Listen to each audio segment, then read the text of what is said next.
nace simplemente por una inquietud. Yo siempre, ya de hacía muchos años, tenía siempre la esperanza de que la generación anterior a la mía volviera a ser una sociedad, ya que anteriormente hubo una mutual, después tuvo la Unión Germánica, que volviera para rescatar todas esas costumbres, porque yo veía que la tradición ya se iba perdiendo, porque esto se transmitió durante algunas generaciones, pero ya más un pueblo como Guataché, que nunca fue una colonia alemana, pero sí hubo muchos alemanes. Entonces, bueno, pero ya viendo que los años iban pasando y que yo ya estaba entrando en la otra generación, así que ya a finales del 1998-99, yo ya empecé a sembrar un poco la idea entre la gente a ver si no podíamos hacer algo. Y bueno, así llegamos más o menos, no recuerdo bien ahora porque no tengo los números acá, la fecha exacta, pero alrededor del 2000 hicimos un llamado a través de la radio en un programa de Juan Carlos Reyer, que pasaba esa música y creo que se llamaba Raíces del Volga. Y bueno, hicimos una reunión, una especie de asamblea, una reunión, pero concurrieron creo que 14, 15 personas nomás. Bueno, a ver qué camino podíamos seguir, bueno, qué sé yo, bueno, vamos a hacer otra que a ver si se arrimaba más gente. Bueno, pasó un tiempo, hicimos otro llamado y no, tampoco no prendió. Bueno, eso nos enfrió un poco y bueno, seguimos pensando a ver qué podíamos hacer, pasó otra vez un tiempito. Y bueno, y ya más o menos para el año 2001, o quizás todavía en el 2000, se hizo otro llamado, esta vez se hizo en el hall de la sede de Huracán, así en la entrada, que me acuerdo que hacía un frío terrorífico, y que armamos ahí con unas sillas y unos cajones de unos esqueletos de cerveza, armamos una mesita, y bueno, y también éramos muy poquitos, realmente muy poquita gente se reunió, yo creo que unos 7 o 8 más, ¿no éramos? Y bueno, ahí cundió ya la desazón, y bueno, no vamos a seguir, qué sé yo, bueno, pero charlando, ya medio habíamos decidido que no íbamos a seguir, pero charlando, y si hacemos alguna comida típica, algo, y arrancamos, bueno. Así que así llegó que organizamos en Los Bomberos un almuerzo típico que era barénico, que es, depende como cada dialecto lo llame. Sí. Y bueno, con pollo, bueno, la verdad que eso nos dio mucho entusiasmo, porque empezamos, bueno, también aprendimos cosas, porque uno empieza cuando uno no sabe. Sí, empieza a hacer esa comida con ricota en pleno invierno, cuando menos ricota hay. Claro. Ahí nos enteramos que era difícil la cosa, ahora no la conseguíamos hecha. No era tan fácil. Bueno, claro. Entonces, bueno, menos mal, ahí se prendió la madre de una de las personas que andaba, que era la abuela Rindedam, ya era una persona grande, de cerca de 80 años, y bueno, que ella nos iba a hacer la ricota, que consiguiéramos leche, y bueno, ella despacito lo fue haciendo, la cocina de leña, lo iba haciendo, así que bueno, hicimos un almuerzo para 40 personas, eso fue lo que decidimos hacer, hicimos 40 tarjetas, y nosotros cada uno de los que lo hacíamos también pagábamos nuestra tarjeta. ¿Qué pasó? Llegó el día del almuerzo y no, después había más gente que quería más, así que vendimos las 40, y bueno, nosotros pagamos nuestra tarjeta, pero no sin tarjeta, pero no, y dijimos, bueno, no, ni nos sentamos, claro. Bueno, eso nos empujó nos dio entusiasmo a nosotros, y cuando uno hablaba con la gente, sí, todas prestaban su entusiasmo, sí, el apoyo, sí, muchachos, sigan, que esto es necesario, pero cuando llamamos a una asamblea no vino nadie. Claro, a la gente le cuesta participar, claro, de una comisión. Bueno, entonces yo empecé a maquinar y tenemos que hacer otra cosa. Bueno, yo ya venía hace años, antes de que fuéramos a la institución, a ver si se podía hacer alguna escuela para dictar, que la gente pudiera aprender alemán.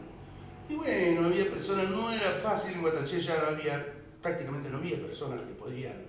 Y bueno, y algunos, bueno, vamos a ver, pero así pasaron los años, porque eso ya venía de antes. Así que vamos aproximadamente, ya en el año finales del 2001, principios del 2002, logré que la hermana Beatriz armara una escuela ahí en el sí. Y bueno, hicimos un poco de publicidad en la radio, bueno, se anotaron 65 personas, pero la mayoría gente grande, gente, bueno, de 40, 50, 60. algún joven también, pero muy poco joven. Y bueno, y arrancamos, bueno, tuvo que hacer 3 turnos distintos porque eran muchos a la vez. Y bueno, eso duró un tiempo, la hermana tenía un curso un poco acelerado, también era más moderno, y mucha gente quería ya saber hablar, no era tan sencillo, claro. Porque sabíamos algo, nos defendíamos un poco mejor, nada más. Claro. Y bueno, y así pasó un tiempito, la hermana tuvo que ir a Austria, así que faltó unos cuantos meses. Cuando volvió a empezar ya quedaban 34, creo. Bueno, eso duró otra vez unos 2 meses o 45 días, después se enfermó ella y otra vez hubo un lapso y bueno, después ya prácticamente quedaban 6 o 7 y decidimos no seguir. Pero eso nos dio pie para poder hacer la primera asamblea y la primera comisión. Claro, hoy estás dentro, estás dentro de lo que son la legalización, para decirlo de alguna manera, para poder seguir funcionando, ¿no? Eso lo logramos. Después empezamos a averiguar cómo era todo el asunto y bueno, había que hacer los estatutos y nosotros no éramos personas preparadas, ninguno de la comisión, y no sabíamos, es la ignorancia de no saber. Entonces veíamos a determinadas personas y bueno, vamos a ver si podemos hacer algo. Pero nosotros seguimos trabajando, empezamos a trabajar como una comisión pro Asociación Descendientes de Alemanes.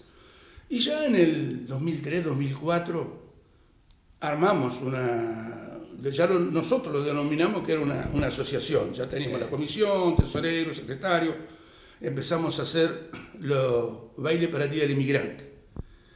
Y bueno, y así seguimos, no teníamos estatuto. Bueno, así llegamos hasta que, bueno, que me di cuenta y también por consejo de gente, ver un contador. Bueno, ya teníamos algún pesito de algún baile que habíamos hecho, así que vimos un contador y somos una constitución legalmente constituida desde el año 2008, con personería jurídica y todo. Y bueno, así se siguió trabajando, pero no se había logrado la exención de ganancias. Entonces, toda institución que hace un evento tiene que aportar 35% de ganancia. Entonces, medio que volvimos a entrar en default, como quien dice, y seguimos trabajando, pero bueno, con la esperanza de hacerlo, de seguir dentro de la legalidad, obviamente. Pero bueno, después ya nos agarró la pandemia, y bueno, y ahora estamos en eso, ahora estamos ya en conexión nuevamente con personería jurídica, ya tenemos unas notas, que hoy casualmente tenemos que ver a una profesional, y ya estamos pensando en hacer la nueva asamblea. Y bueno, esto aprovecho este currito enseguida, un poco soy aprovechador. Está bien, me parece muy bien. Para invitar a toda la gente que quiera arrimarse, porque la comisión hay que renovarla, los que estuvimos tantos años ya estamos agotados, también en ideas, porque ya lo que intentamos y fracasamos es medio difícil iniciarlo de vuelta. Entonces es importante que se acerque gente joven, más joven, y que pueda retomar el hilo, porque a través de una institución se pueden hacer muchas cosas, siempre y cuando haya gente dispuesta. Que quiera hacerlo. Cito, te llevo, porque vos al comienzo decías tratar de no perder nuestras costumbres, tratar de marcar, pero vamos a hablar un poco de tus padres, de la gente, de tus abuelos, de la gente que vino en ese momento. Vos me decías en una charla que tuvimos en forma informal en algún momento, que hubo 2 inmigraciones y una de ellas, bueno, vino para este lado o vino posterior. En Coronel Suárez hay una colonia muy fuerte alemana del Volga, bueno, en Alpachile están centrados también, en Guatraché no tanto, pero de cualquier manera había llegado un grupo interesante. Contame de esa época que vos te vayas acordando o que hayas conocido a través de tus abuelos o de tus padres. Bueno, lo que yo conozco de mis abuelos, pero aparte, volviendo al tema, hubo más emigraciones. La emigración principal, la primera, que fue en el 1878, por ahí más o menos, esa es la que está en Coronel Suárez, la colonia de Hinojo y todos esos lugares. Bueno, la inmigración donde vinieron mis padres, mis abuelos, esa fue del 1909, o sea, casi 30 años después. Ellos llegaron a la zona de General San Martín. Ellos venían de Rusia, mi padre había nacido en Rusia, tenía 1 año y medio cuando vinieron los abuelos. Ellos vinieron, como quien dice, a hacer la América. Y bueno, y los abuelos maternos, que vino mi bisabuelo, él vino porque tenía muchos hijos varones y ya en Rusia tenían que hacer el servicio militar, que era largo, y bueno, y muchos ya no volvían, otros volvían enfermos, entonces decidieron emigrar por esa razón. Pero tenían total libertad para venir. Bueno, ellos todos vinieron como arrendatarios, porque no venían con dinero para comprar campo, ni el gobierno les adjudicaba nada. Así que todo más o menos, tanto mis abuelos maternos como paternos, se fueron para la zona de General San Martín, fueron a la Segunda Roca, Cereales, y Miguel Riglos, a la colonia de la María Luisa, y muchos volvieron, siguieron bajando, como familias que vinieron en esa migración, que son los que están acá, Gros, Albrecht, Knell, toda esa gente también pegó ese recorrido, muchos quedaron en Alpachiri y otros llegaron hasta Cuatraché. Claro. No hicieron colonias como en otros lados, sino que era colonia de colonos nomás, cada uno en su campo. Las colonias, como podría decir, madres, esas se instalaron, hicieron su colonia, su pueblo aparte. Esto no. Se hablaba o se decía que era muy difícil para ellos que recién habían llegado por el tema del idioma. Eso los había limitado en muchas de las oportunidades, sobre todo a la hora de ir a la escuela y de ir a capacitarse. ¿Qué estudios tenían? ¿Con qué estudios venían? ¿Conocés esa parte, digamos, de la historia familiar? Todos tenían escuela. Antes en Rusia, por lo visto, como siguieron acá en Argentina, tenían una escuela parroquial, donde tenían clase, así como para una cosa semejante acá a los menonitas. A eso eran unos 3, 4 de los que tenían una iglesia cerca, lo hacían en la iglesia, quizás yo no sé cuánto tiempo iban a la escuela, pero iban de mañana y tarde y aprendían a leer, a escribir en alemán gótico, obviamente, y religión. Por eso, como venían todavía con la costumbre antigua que los luteranos por un lado, los católicos por otro, no se juntaban mucho en la parte cultural. Sí, en el trato cotidiano en la Argentina no tuvieron ningún problema entre ellos, o sea, convivieron tranquilamente, se visitaron, tuvieron su amistad, no tuvieron problema acá religiosos, de ninguna manera. Y nuestros padres fueron también a una escuela que era costumbre, se juntaban unos cuantos chacareros, no sé si 5 o 6, pagaban un maestro y bueno, lo tenían unos 3 meses, donde los chicos iban a la mañana y a la tarde, que también ahí aprendían a leer y escribir. Eso era lo que ellos aprendían, leer y escribir. No había otros estudios superiores a eso.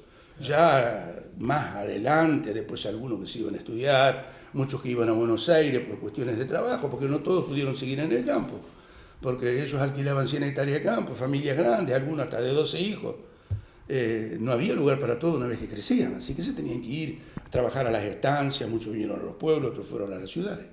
Claro, porque en las épocas también climáticas te corrían de un lado al otro, ¿no? Las grandes sequías que fueron Bueno, eso fue un capítulo aparte, eso fue en el año creo que 29 por ahí, que fue el gran éxodo de esta zona y de la zona del Pachiri también, que formaron la colonia Castelli en Chaco. Sí. Pero también la pasaron muy mal.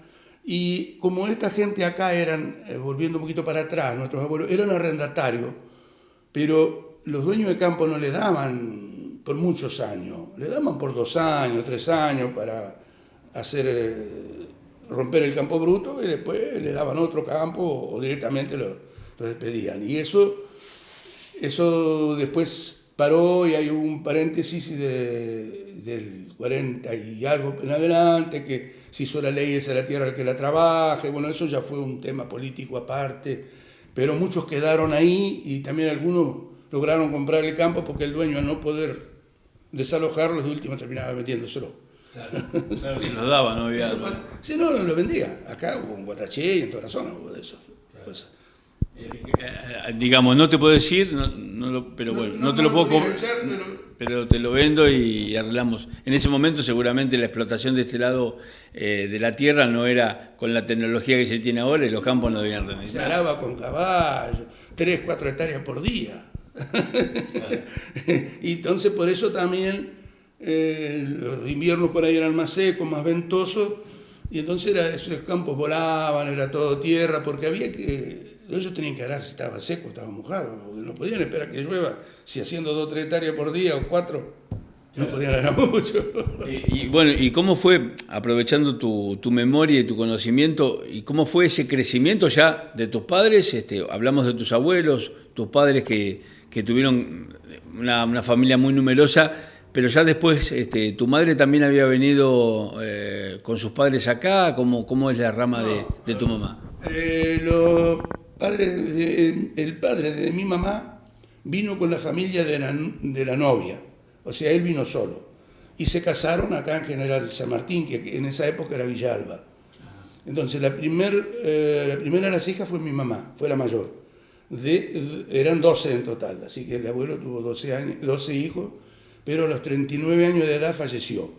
Y bueno, él había también pegado toda esta vuelta y ya se había afincado en Alpachiri y había comprado 100 hectáreas a través del banco hipotecario. Pero bueno, al morir, eso, antes, si durante 2 años no pagabas, el banco te iba sacando, le sacó todo el banco, obviamente. Y todos tuvieron los más grandes, criar los más chicos, trabajaron de empleados en las estancias. Y bueno, de a poquito muchos se fueron yendo a las ciudades, muchos fueron a Bahía Blanca, otros a Buenos Aires.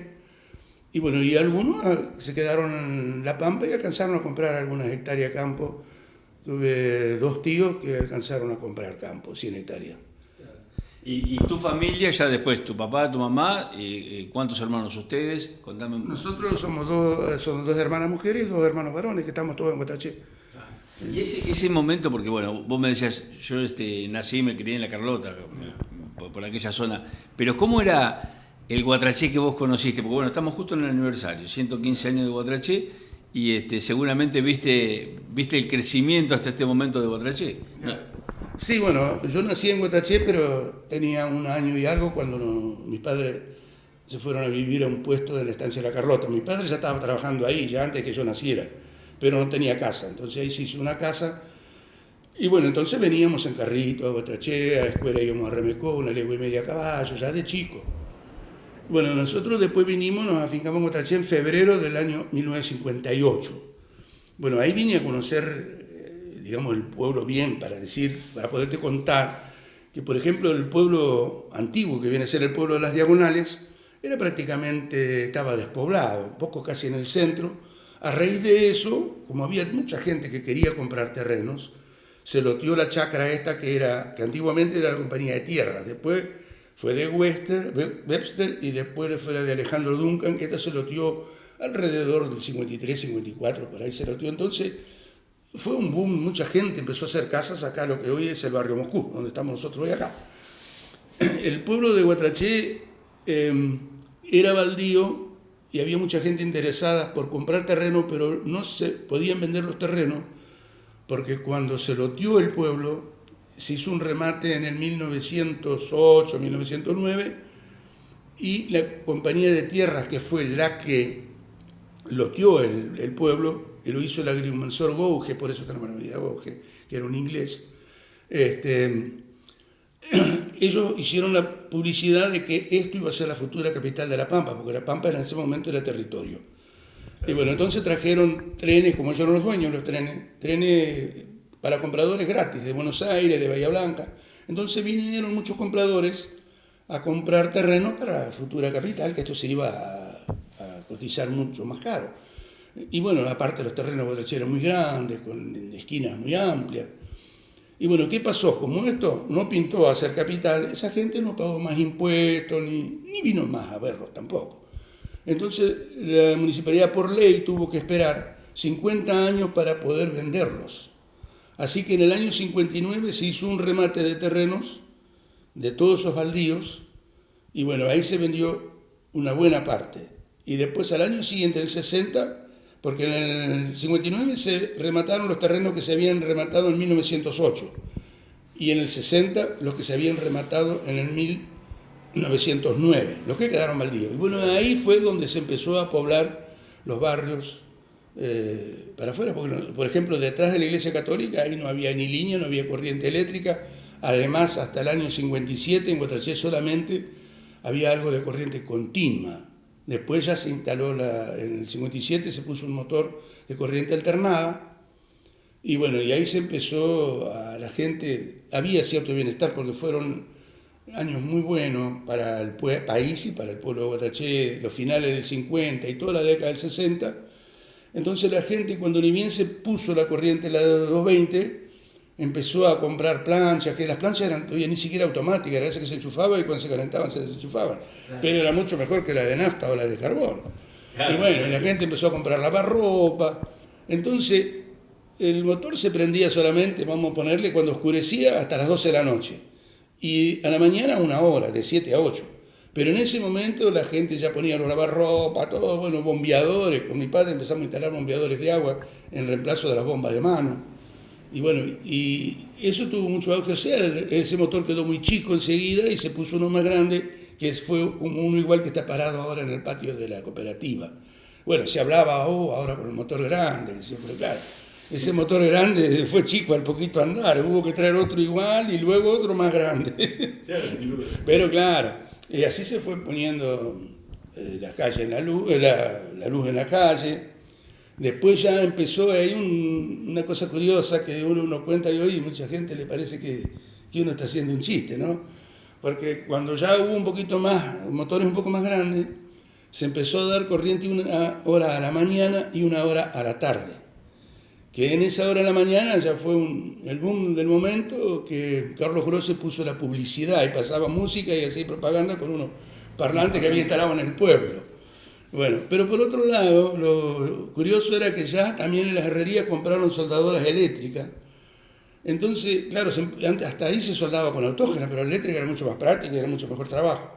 Entonces, cuando uno tenía algo para soldar, ya lo llevaba a la herrería y él ya lo ponía todo en fila ahí, esperando que llegue la corriente para ponerse a soldar. Entonces en esa hora se soldaba, lo que sacaba en esa hora, ese tenía su trabajo reparado y el otro te tuvo que esperar. Y bueno, pero eso fue todo muy rápido. Ya después se empezó a dar corriente todo el día, digamos, de las 7 de la mañana hasta las 12 de la noche, y sábado y domingo hasta la 1. Y bueno, y así llegamos.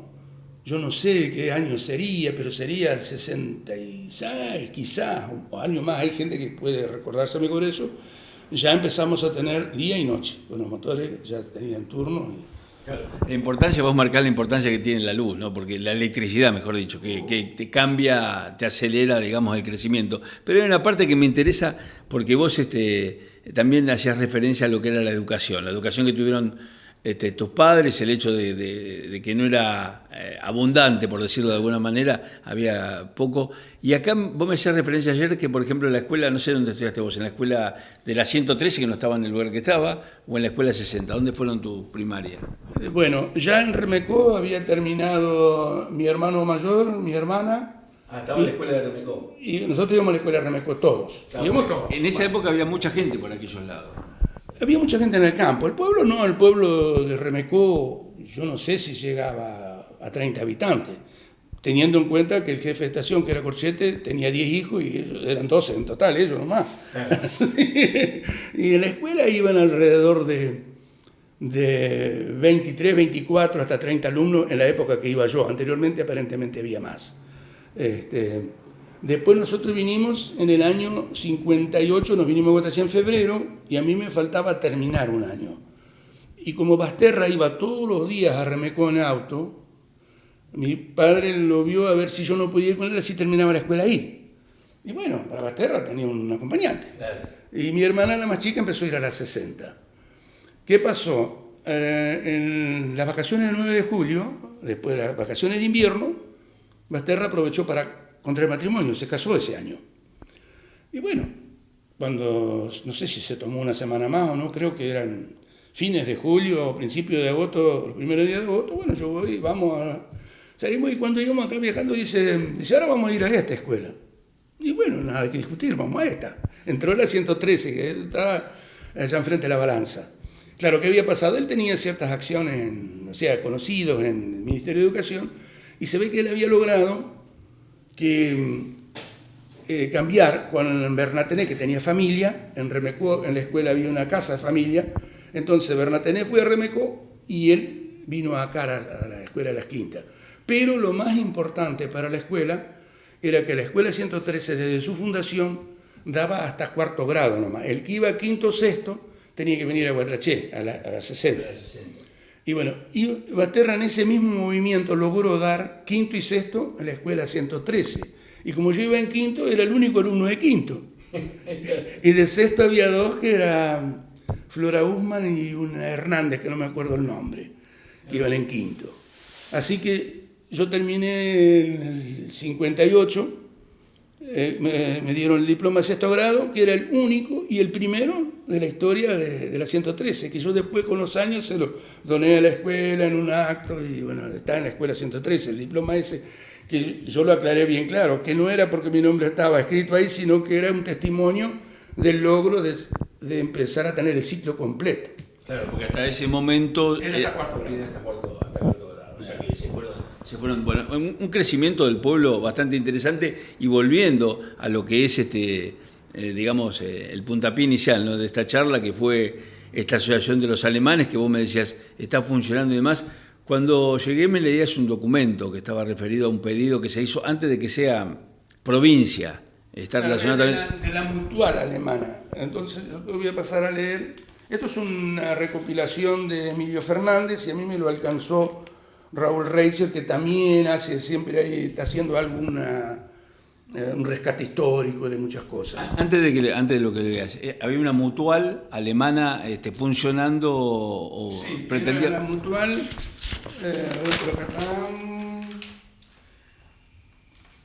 Deutsche Hilfsverein, o sea, Sociedad Alemana de Socorros Mutuos, que esa tenía sus socios, por lo visto fue fundada en el año 20, así como estaba la sociedad española y la sociedad italiana. Esas mutuales se hacían para atender a los enfermos, porque en los pueblos no había mayormente hospitales, había solamente algún médico clínico. El objetivo era ese. Por eso, entonces, cuando tenían un enfermo que no se podía atender solamente con medicina clínica, los alemanes lo derivaban a Puan. Y por eso está esta nota medio interesante que yo le decía. Bueno, acá esta nota dice: Guatraché, abril 2 de 1927, ya pronto va a cumplir 100 años esta carta. Señor doctor Manuel Freire, presidente del Honorable Consejo Municipal, Guatraché, de nuestra consideración tenemos el honor de dirigirnos al señor presidente para poner en su conocimiento que esta sociedad ha decidido realizar los días 23, 24 y 25 del corriente mes una gran fiesta popular alemana con bazar, kermesse y bailes. Siendo nuestra sociedad una entidad filantrópica en busca del bien común y el socorro mutuo entre sus asociados, deseo también en esta oportunidad demostrar a los vecinos de Guatraché que no solo busca el beneficio propio, sino que desea también en ocasión de estas fiestas retribuir al pueblo parte de lo que el pueblo le dio, y esto en forma de algo útil, humanitario y sobre todo patriótico. Nuestro pueblo, doctor Freire, necesita un hospital municipal para que todos, sin distinción de nacionalidades, religión, política, cooperen en el hospital, que más adelante podría transformarse en regional, abarcando todos los pueblos vecinos, y que hoy, junto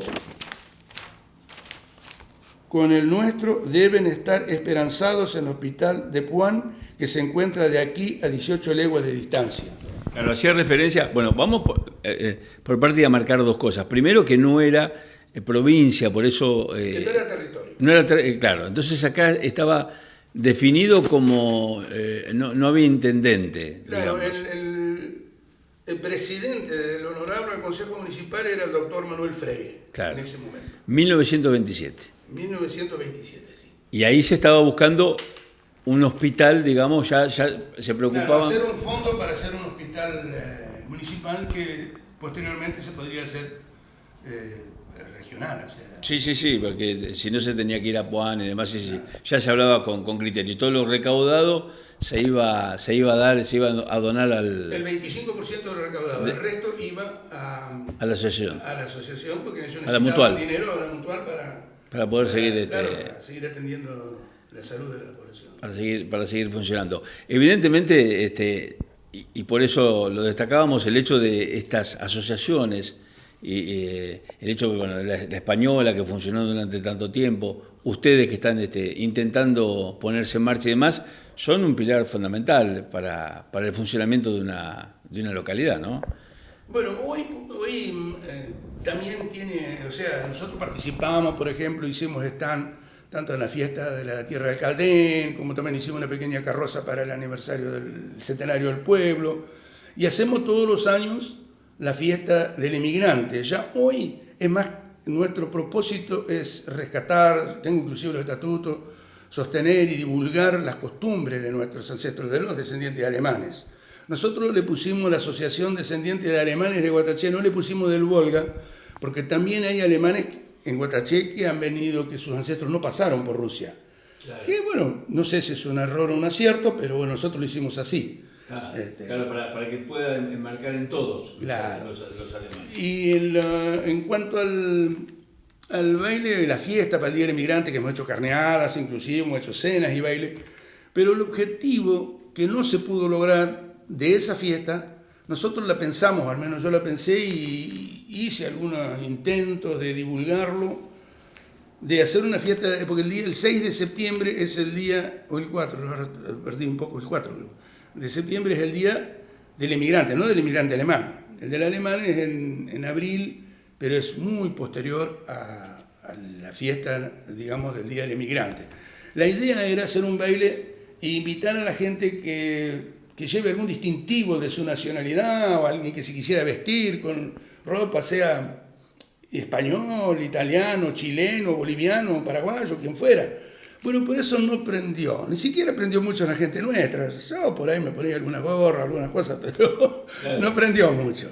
Bueno, pero lo importante es poder seguir, ¿no? Y se dice, y hoy está la preocupación, la falta de participación en muchas de las instituciones, que cuesta que la gente se prenda y participe, ¿no? Por ahí, viste que esta sociedad es mucho más personalista, somos más de quedarnos en nuestra casa frente al televisor o al calefactor y no tanto participar. Pero bueno, está bueno que haya gente que todavía esté intentándolo, por lo menos para que... Sí, inclusive a veces uno que está, el aliento, eso de hacer la fiesta así, yo he tenido personalmente de personas que ni eran de Guatraché, dice, pero qué bueno, síganlo haciendo, qué sé yo.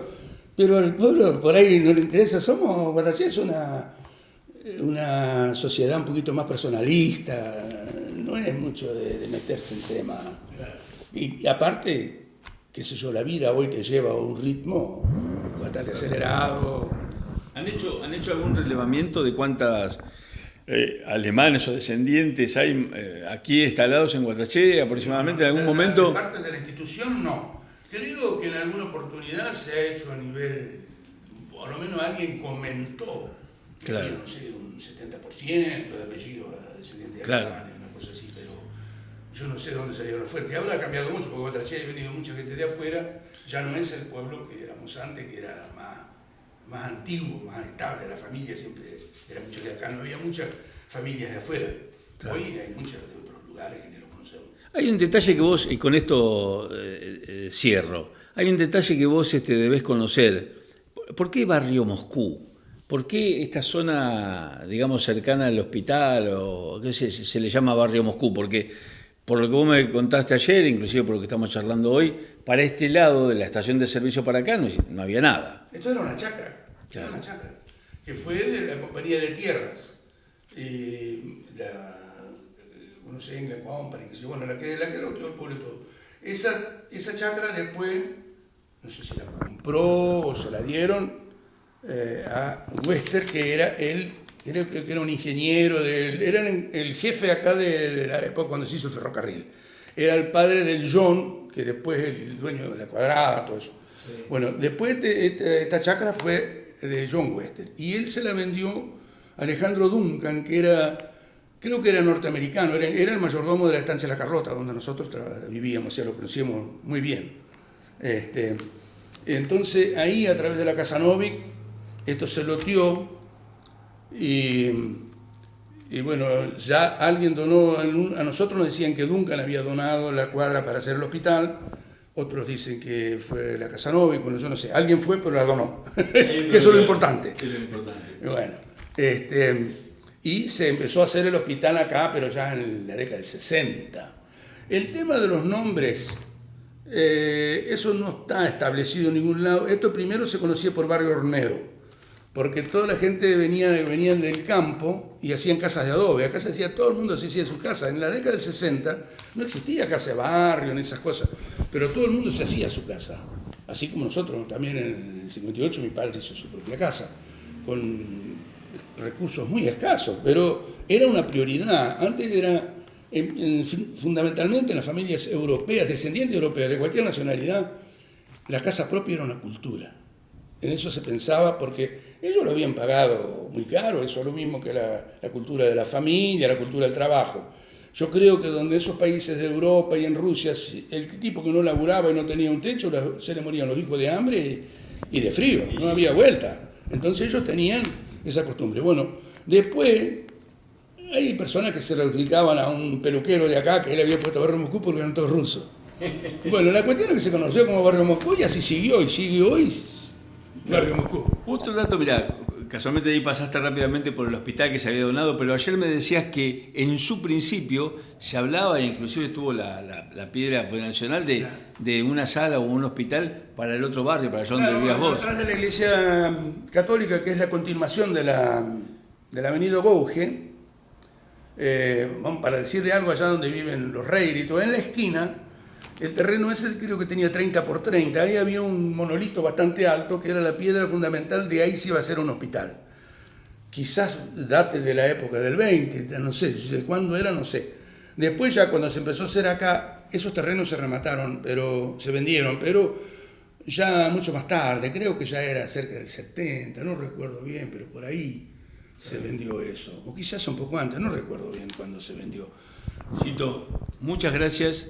Sabemos que sos muy conocedor de la historia guatrachense y queríamos tener la oportunidad de charlar un poco con vos y por supuesto te vamos a seguir molestando en algún otro momento. Al contrario, el agradecido soy yo, a mí me gusta mucho, aparte en lo que respecta a la Asociación de Alemanes, todo lo que se pueda divulgar, siempre voy a estar, y para lo que es lo poco que yo pueda aportar, porque yo no soy un antiguo poblador de Guatraché, pese a que nací acá, sino que yo empecé a conocer a Guatraché desde el año 58, lo que yo pueda publicar, comentar, siempre voy a estar a su disposición, así que cuando quiera, siempre estoy a tu disposición.